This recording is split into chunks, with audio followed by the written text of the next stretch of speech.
एक समय की बात है। गोकुल नाम की सोसाइटी में एक परिवार रहने आया।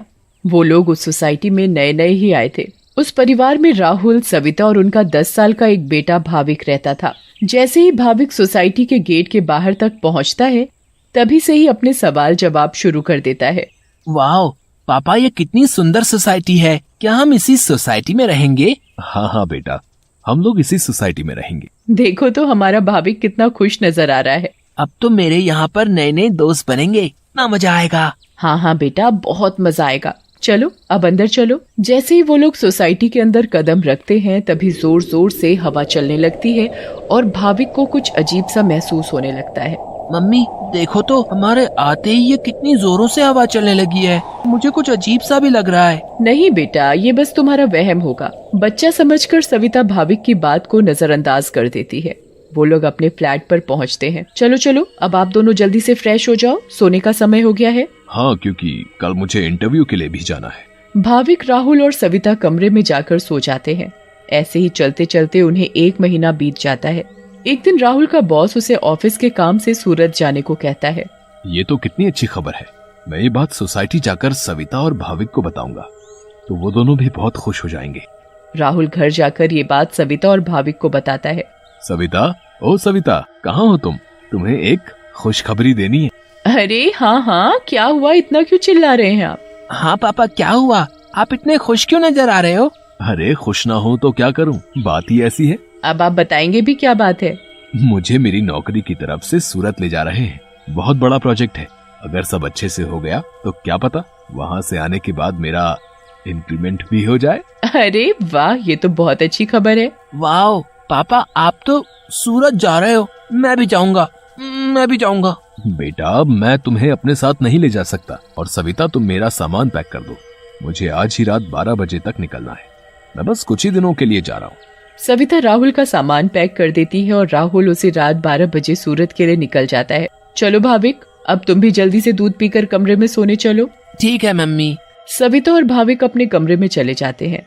सविता तो सो जाती है, मगर भाविक को नींद नहीं आती। बहुत तेज बारिश होने लगती है।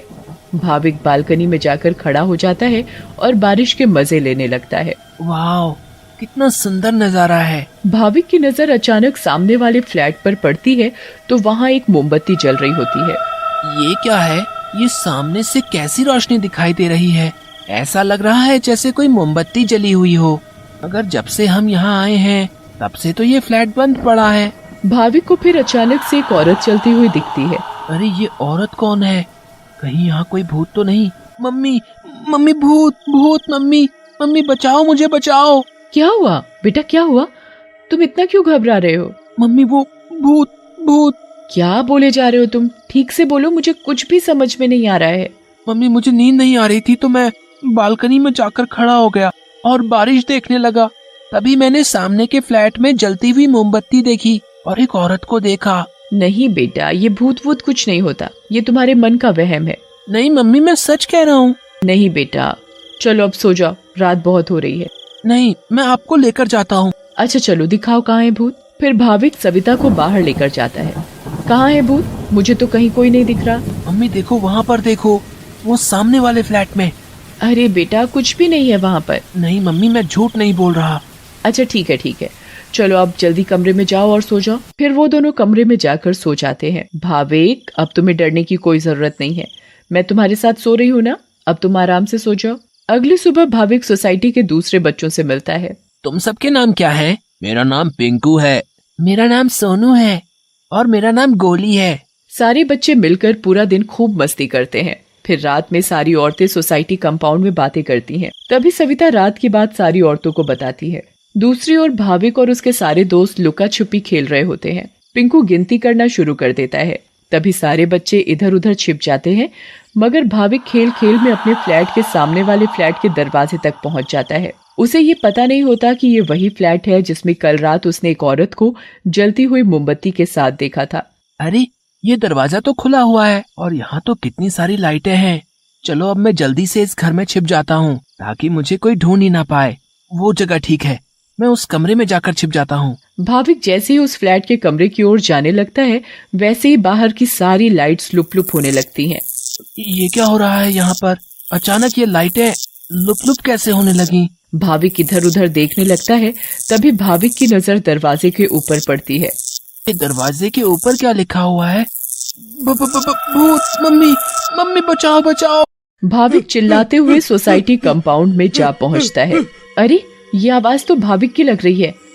ये तो भाविक की आवाज है। भाविक की आवाज सुनकर सारी औरतें और आदमी कंपाउंड में जमा हो जाते हैं।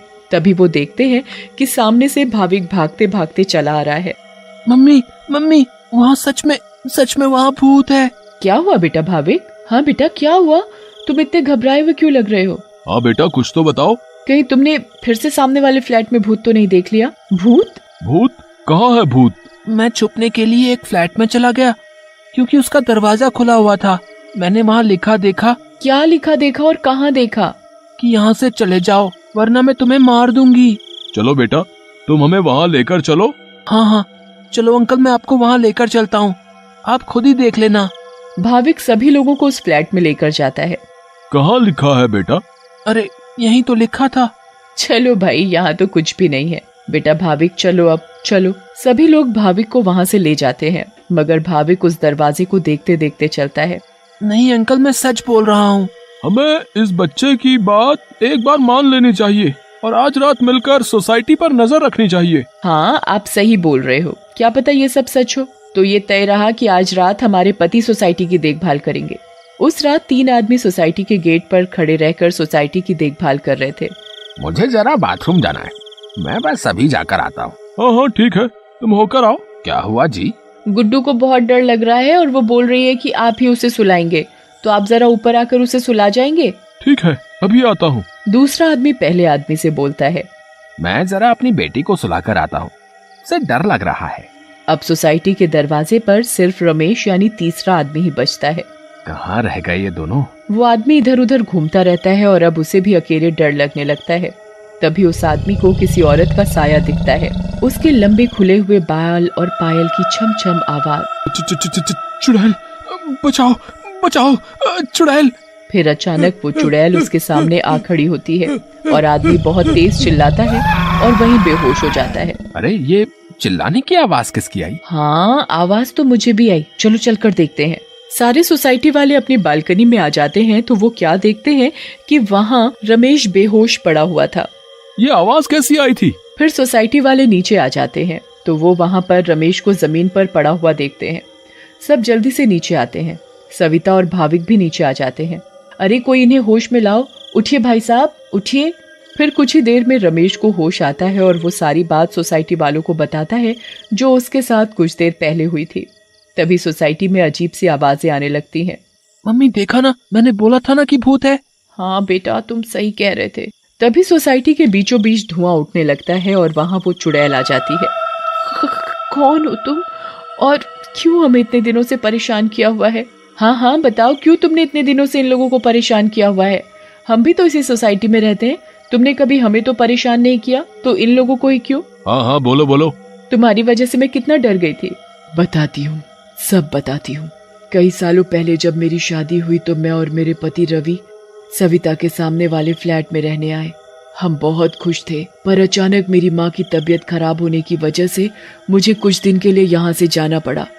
और तभी सविता के फ्लैट में एक बहुत सुंदर लड़की रहने आई। रवि उस लड़की को पसंद करने लगे थे और वो लड़की भी। उस लड़की को ये बात नहीं पता थी कि रवि शादीशुदा है। मैं जब वापस आई और मुझे ये सब पता लगा तो मैंने रवि को समझाने की बहुत कोशिश की, बहुत लड़ाई की, पर वो नहीं माने।